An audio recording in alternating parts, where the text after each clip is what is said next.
Hoje eu vou mostrar um pouquinho de referências literárias que apresentam diferentes metodologias, questionamentos sobre temáticas do socioambiental, de consciência ecológica, de um aprofundamento nessas questões tão atuais e essenciais na nossa sociedade. Eu tenho aqui um referencial, de livros que eu uso como estudo, como aprofundamento nesse tipo de temática e que é bem bacana de também compartilhar e estabelecer algumas relações. A Escola Sustentável foi um dos primeiros livros que eu conheci quando eu estava iniciando, nesse processo de educação ambiental, e foi a partir dele que eu conheci a permacultura e outros olhares, de desenvolvimento, de produção, dessa relação com o ambiente ao nosso redor. E é um livro que ele é bem lúdico, ele tem um conteúdo bem fácil de ser acessado, mesmo para quem está começando esses estudos, Ele é voltado para atividades para educadores, mas as referências servem para diversas possibilidades, É um material bem legal e eu continuo com ele muitos anos depois. Ele me levou para vários outros estudos nessa área. Esse aqui é mais recente e eu fiquei bem curiosa pela relação, da ecologia decolonial. Ele é um material um pouco mais denso, assim, em termos de ser um conteúdo mais difícil, ter muitos capítulos que precisam ser lidos com mais calma, Um conteúdo mais acadêmico, mais de pesquisa. E ele nos mostra, que essas fragmentações, elas podem começar a se reaproximar cada vez mais a partir de um estudo de caso, Esse aqui é um livro que tem esse olhar, da esperança, como já diz no título, que é uma palavra que ela remete às vezes à ideia de espera, que é passiva, mas aqui a ideia é não, vamos colocar isso em ação, trabalhar. Ela traz vários exemplos e formas para a gente se inspirar e acalmar os nossos ânimos nesse mundo caótico.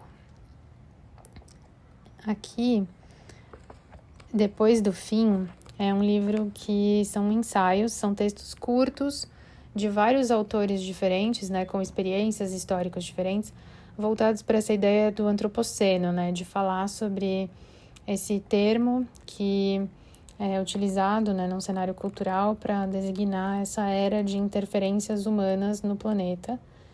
E os textos variam bastante, das análises e temáticas que são trazidas.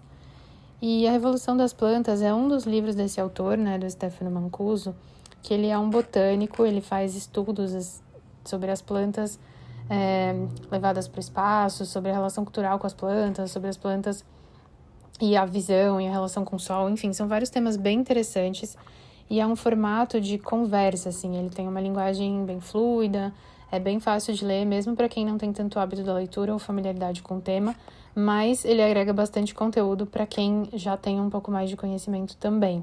Tenho uma referência de títulos de ficção que também dialogam com temas bem parecidos. Esse aqui é um retrato, de uma família, principalmente, vivenciando o Brasil ao longo de quase 100 anos. Retrata o bioma do Cerrado, principalmente, e toda a questão, da relação com as nascentes, com o cultivo, traz bastante história do Brasil também. Esse aqui, ele fala sobre um planeta que é colonizado por humanos, por cientistas, e uma equipe que extrai os recursos desse lugar e acaba com essa exploração gerando um caos na sociedade local que era pacífica antes. Esse daqui, ele fala de imigração, de guerras, de questões históricas e sociais, e parte do livro é narrado da perspectiva de uma figueira. Então, ele apresenta muitos conteúdos que eu encontrei também nos livros de botânica, a relação com o solo, com os outros seres, mas de uma forma romanceada, bem integrado organicamente na narrativa.